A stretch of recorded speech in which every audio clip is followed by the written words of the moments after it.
Hello बच्चों, let's read the question. So the question here is a round uniform body of radius r, mass m and moment of inertia I rolls down without slipping in an inclined plane making an angle theta with the horizontal.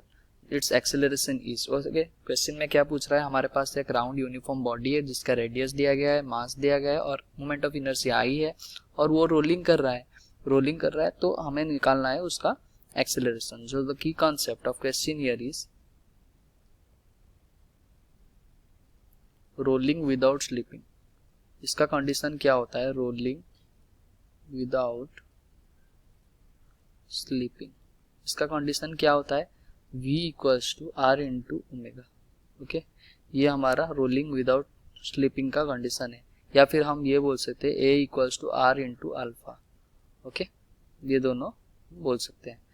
तो हमें क्या पता है? इस यहाँ पे हम क्या कर सकेंगे? कंजर्वेशन ऑफ एनर्जी करेंगे. ओके, और हमें पता है रोटेशनल काइनेटिक एनर्जी क्या होता है?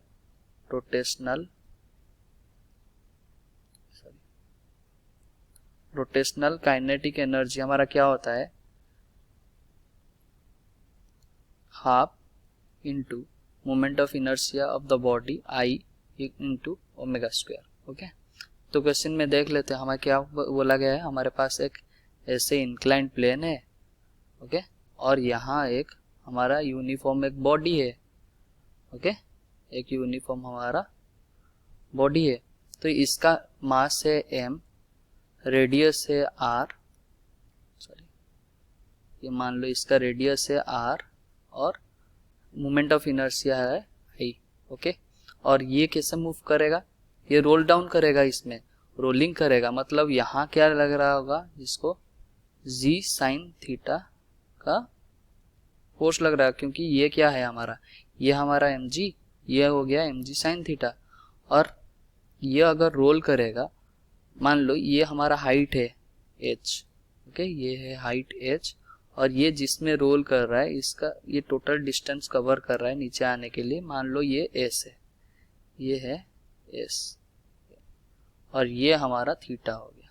ओके, तो इसको देख लेते हैं. हम क्या जानते हैं? s साइन थीटा अगर लिखेंगे, sine theta equals to h upon s. Okay, हम लिख पाएंगे sine theta equals to h upon s. तो इसको अगर एनर्जी कंजर्वेशन करें तो हम क्या लिखेंगे? Total kinetic energy, loss in kinetic energy, loss in potential energy equals to gain in kinetic energy. तो लॉस पोटेंशियल एनर्जी कितना हो रहा है? mgh का लॉस हो रहा है. ये कैपिटल m है, ये mgh का लॉस हो रहा है. और गेन इन काइनेटिक एनर्जी क्या होता है? काइनेटिक एनर्जी दोनों के वजह से हो रहा है. एक ट्रांसलेशनल काइनेटिक एनर्जी जो आगे मूव कर रहा है, मान लो ये वेलोसिटी v से मूव कर रहा है. ओके, और एक रोटेशनल काइनेटिक एनर्जी हो रहा है, मतलब जो रोल कर रहा है. ओके, तो हम क्या लिख सकेंगे? Half m v square plus half i omega square. Okay, तो इसको अगर हम सॉल्व कर लेते हैं, इसको अगर हम हाफ v स्क्वायर को कॉमन ले आएंगे तो क्या हो जाएगा? m plus I,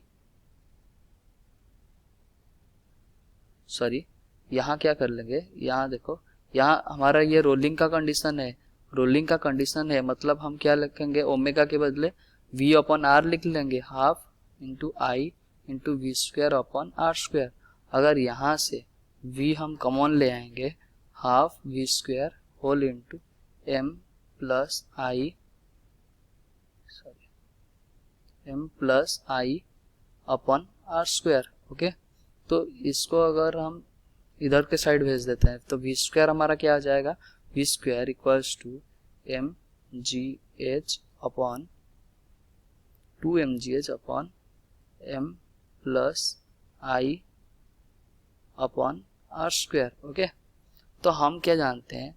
we square equals to 2as, क्योंकि हमारा वेलोसिटी कहाँ से चालू हुआ है? यहाँ से. इनिशियल वेलोसिटी 0 है, तो हम क्या लिख सकेंगे? V square equals to 2s.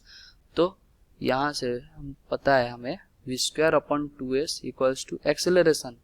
तो इधर पुट कर लेते हैं, तो v square upon 2s equals to acceleration. इसका मतलब कितना है?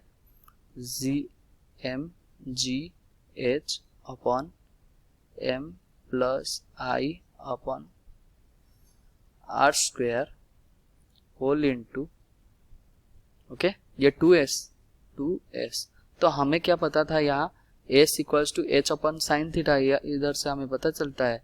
तो हम इसको पुट करते हैं, क्या पुट करेंगे, a m g h upon m plus I upon r square whole into 2h upon sine theta, okay. तो यहाँ 2 था, ओके। तो इधर इसको सॉल्व करेंगे तो हमारा h से h कैंसिल हो गया और 2 से 2 कैंसिल हो गया, और हम अगर m दोनों न्यूमरेटर और डिनोमिनेटर कॉमन ले आए तो हमारा क्या आ जाएगा, g sine theta whole into 1 plus I upon M R square, okay. ये हमारा एक्सीलरेशन हो गया। तो हमें कौन सा ऑप्शन हो गया, हमारा option A is our correct answer. Hope you understood well. Best of luck. Thank you.